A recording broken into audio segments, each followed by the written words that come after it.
이 목사의 5분 5분 사사기 3장 1절부터 11절까지입니다. 3장부터는 이제 본격적으로 사사들이 등장하는데요. 첫 번째로 등장하는 사사는 온니엘입니다. 오늘 본문 1절부터는 이 온니엘이 등장하기까지의 배경이 되는 말씀들이 실려 있습니다. 여호수아가 정복 전쟁을 다 완성하지 못하고 죽었습니다. 이제 남은 이스라엘 지파들이 이 정복 전쟁을 완수해야 하는데 한동안 정복 전쟁을 이어가다가 지금은 정복 전쟁이 그쳤습니다. 정복 전쟁이 그치자 이스라엘 백성들 가운데 전쟁을 알지 못하는 세대들이 생겨난 거죠. 전쟁을 경험해 보지 못했다는 것은 하나님의 능력을 경험해 보지 못했다는 뜻이기도 합니다. 그리고 그것은 하나님이 어떤 분인지를 알지 못했다는 말이 되기도 하죠. 그래서 하나님께서는 여기 이 전쟁을 경험해 보지 못한 세대들에게 시험거리를 남겨두시죠. 그것이 이 가나안 여러 족속들을 그들 곁에 두는 것이었습니다.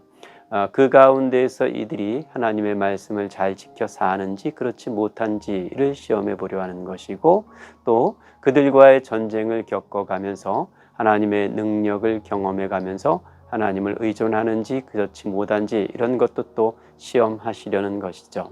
요는 하나님께서 이 가나안 족속들을 그들 곁에 남겨두심으로써 그들이 이 가나안 족속들과 달리 구별된 민족으로 하나님의 백성답게 살게 하시려는 것이었습니다.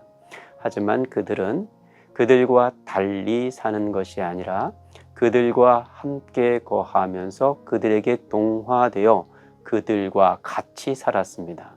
자기들의 딸들을 그들에게 내어주고 그들의 아들을 사위 삼아서 구별을 통하여서 하나님의 거룩을 지켜가는 것이 아니라 결혼을 통하여서 그들과 같은 사람들이 되는 길을 택했습니다.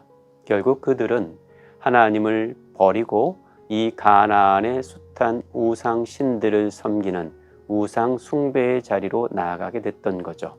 이러한 배경에서 사사들, 특별히 온니엘이 등장하게 됩니다. 이스라엘 백성들을 처음 괴롭힌, 다시 말해 이스라엘 백성들의 시험거리가 되고 그들과 전쟁을 치르게 되는 민족은 메소포타미아입니다. 메소포타미아의 구산 미사다임이라는 왕이 쳐들어와서 이스라엘을 정복하고 이스라엘이 8년 동안 구산 리사다임을 섬깁니다. 이 일이 못살게 된 일이고 괴로운 일이어서 하나님께 부르짖고 도움을 구하죠. 그래서 하나님께서 세우신 사사가 온니엘입니다. 온니엘은 출중한 인물이죠. 이미 1장에서 이 온니엘에 대한 소개가 나와 있었습니다. 갈렙의 아우였던 그나스의 아들이 온니엘이었습니다. 드빌 싸움에서 그 성을 정복하고 갈렙이 약속한 딸 악사를 아내로 얻게 된 사람이기도 하죠. 하지만 이 구산 리사다임과의 싸움에서 온니엘이 이긴 것은 온니엘의 출중함 때문만은 아닙니다. 하나님께서 이 온니엘에게 성령을 부어주셨고 또 이스라엘 백성들이 간절히 부르짖는 모습을 보시고 그들에게 긍휼과 은혜를 베풀어 주셨기 때문입니다. 이것이 이후 사사기 패턴의 가장 핵심적인 내용이 되지요. 하나님의 긍휼과 은혜의 반복, 그 반복을 통하여서 그들이 하나님 나라로 끝내 이루어가게 하시려는 하나님의 열심, 이것이 사사 시대에 드러난 하나님의 어떠함이라 하겠습니다. 오늘 본문의 마지막 구절은 온니엘이 구산 리사다임과의 싸움에서 이긴 후에 이스라엘에 40년 동안 평화가 임했다라는 말씀으로 결론 맺고 있습니다. 40년간의 평화는 뭔가 의미심장한 상징 같아 보이기도 합니다. 40이라는 숫자가 완전한 숫자처럼 보이기 때문이죠.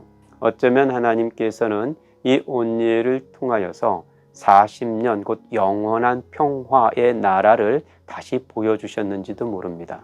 그런데 온니엘이 죽었습니다. 40년 동안 평화를 누리던 이스라엘 백성들에게 온니엘이 죽었다는 것은 무엇을 뜻하는 것일까요?